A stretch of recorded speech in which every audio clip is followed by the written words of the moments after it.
हाँ, अस्सलाम वालेकुम दोस्तों, कैसे हैं आप सब लोग? सबसे पहले तो आप सबको मेरी तरफ़ से गुज़री हुई ईद मुबारक। मैं हूँ नजमा और मुझे हेल्थ के शोबे में कम से कम 12 साल का अरसा गुज़र चुका है।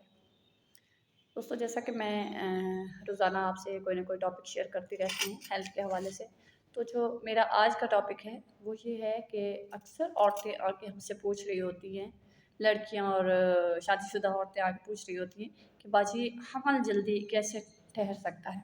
यानी कि कोई ऐसी टिप बताएँ जिससे हमें हमल जल्दी ठहर जाए। और अक्सर ये भी डिस्कस कर रही होती हैं कि हमारे घर में जो बड़ी औरतें हैं या बूढ़ी सियानी औरतें हैं, तो वो हमें कहती हैं कि तुम लोग जब मियाँ-बीवी इकट्ठे होते हो, मिलते हो, तो तुम्हें मतलब तुम लोगों के ख़ास पोज़ीशन होनी चाहिए, या फिर ये कि मिलने के बाद जो है तुम में से औरतों को चाहिए, लड़कियों को चाहिए कि वो कुछ देर तक, आधे पौने घंटे तक या 15-20 मिनट तक लेटी रहें। तो क्या ये सच है? या फिर कोई ख़ास पोज़ीशन होती है जिसकी वज़ह से हमल जल्दी ठहर जाता है? तो आज हम ये सब चीज़ें डिस्कस करेंगे कि इनमें कितना जो है वो सच है और कितना झूठ है। तो हमल ठहरने के लिए जो है ना, वो कोई ख़ास पोज़ीशन की ज़रूरत नहीं होती। किसी भी पोज़ीशन में हमल ठहर जाता है। और कुछ जो बड़ी बूढ़ियाँ कह रही होती हैं टाइमिंग का कि कुछ आधा घंटा या 15-20 मिनट आपने लेटे रहना है, तो ये भी एक गलत चीज़ है।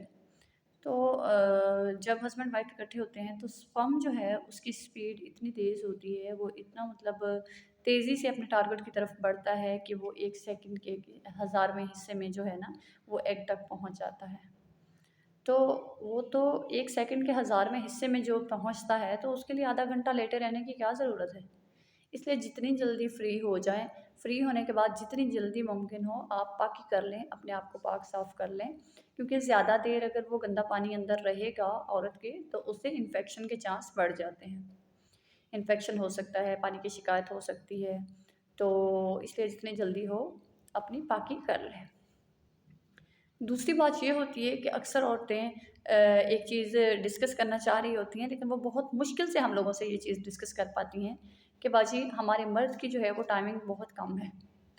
तो कम टाइमिंग से मुराद उनका ये होता है कि अक्सर गलत उनको गाइडलाइन मिली होती है कि हमल ठहरने के लिए जी आधे घंटा वो हस्बैंड वाइफ का मिलाप जो है वो ज़रूरी है, मर्द की टाइमिंग जो है आधा घंटा होना ज़रूरी है, 15-20 मिनट तक होना ज़रूरी है, तो ये चीज़ें गलत हैं। असल हकीकत ये है कि मर्द की जो टाइमिंग है वो 3 मिनट से 10 मिनट के दरमियान में नॉर्मल काउंट होती है। यानी कि अगर 3 मिनट है तब भी वो नॉर्मल है, 5 मिनट है या 10 मिनट तक है तो ये नॉर्मल टाइमिंग है। तो हमल ठहरने के लिए ये टाइमिंग का कम होना या ज़्यादा होना ये मैटर नहीं करता। और बाज़ ये चीज़ें पूछ रही होती हैं कि हमारे मर्द की जो मनी है वो बहुत पतली है, तो क्या उससे हमल ठहरने में कोई मसला आ सकता है? तो मर्द की मनी पतली हो या गाढ़ी हो, उससे कोई इशू नहीं होता। हमल ठहरने पे उसका कोई असर नहीं होता। हाँ, अलबत्ता डॉक्टर्स डायग्नोज़ करते हैं कि मर्द के जो हैं स्पर्म्स हैं, उनकी काउंटिंग कितनी है, वो कितने एक्टिव हैं। तो उसके लिए वो डॉक्टर्स भी एक टेस्ट करवाते हैं, एचएसए हस्बैंड सीमन एनालिसिस जो है वो होता है, और उसमें पता चलता है कि टोटल काउंटिंग कितनी है स्पर्म्स की और कितने एक्टिव हैं।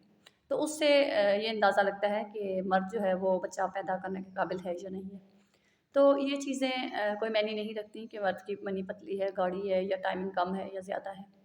तो हमल जल्दी ठहराने के लिए सबसे पहली बात जो है वो औरत को अपने साइकिल का जो है ना वो सही अंदाज़ा होना चाहिए, पता होना चाहिए कि उसका साइकिल कितने दिन का है और उसकी जो है वो स्पेशल दिन कौन से हैं। स्पेशल दिन यानी कि उनका औरतों को जो है वो एग रिलीज़ कब हो रहा है। तो उसके लिए एक सिंपल सा फार्मूला यूज़ कर लें कि जिस डेट को औरत को एक मेंसेस एक औरत को आ रहे हैं, यानी कि एक औरत को अगर 20 दिसंबर को मेंसेस आ रहे हैं, तो 20 में से 12 दिन निकाल दें आप। 12 दिन जब निकालेंगे तो 8 बच जाएगा, 8 दिसंबर।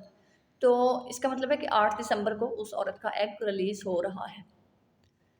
तो मेंसेस एक औरत को जब आते हैं 6 दिन रहे या 7 दिन रहे, तो उसके 5 दिन बाद तक जो है ना वो एग मैच्योर होता है। 5 दिन बाद तक एग मैच्योर होता है और उसके बाद एग रिलीज़ हो जाता है। तो सिंपल सा फार्मूला इस्तेमाल करें। जिस दिन मेंसेस आपके आए हैं उसमें से 12 दिन निकाल दें, मनफ़ी कर दें اور باقی جو ڈیٹ بچے اس پہ آپ کا ایگ ریلیز ہو رہا ہے، تو ان دنوں میں آپ کو ہسبینڈ وائف کو ملنا ضروری ہے۔ یعنی کہ اگر کسی عورت کو 15 ڈیٹ کو مینسز آئے ہیں تو اس میں سے 12 ہم نکال دیں تو 3 ڈیٹ بچتی ہے، تو 3 کو 5 کو 7 کو اس طرح سے وہ عورت اپنے میاں سے ملاپ کرے گی تو حمل کے چانسز بڑھ جائیں گے۔ باقی یہ سب فضول باتیں ہیں کہ میاں بیوی کا جو ہے وہ 15-20 منٹ تک مطلب ملاپ ضروری ہے، یا پھر منی کا پتلا گاڑھا ہونا، یہ سب جو ہیں یہ بنی ہوئی باتیں ہیں، بنائی ہوئی باتیں ہیں۔ تو ان چیزوں کا حقیقت سے کوئی تعلق نہیں ہے۔ حمل جلدی ٹھہرانے کے لیے نہ تو پوزیشن ضروری ہے اور نہ ہی منی کا پتلا گاڑھا ہونا ضروری ہے۔ تو امید کرتی ہوں کہ میرا ٹاپک آج کا آپ کو سمجھ آ گیا ہوگا۔ میرے چینل سے جڑے رہیے گا اور میرے چینل کو سبسکرائب کرنا مت بھولیے گا۔ لائک کر دیں، شیئر کر دیں، بہت مہربانی۔ اللہ حافظ۔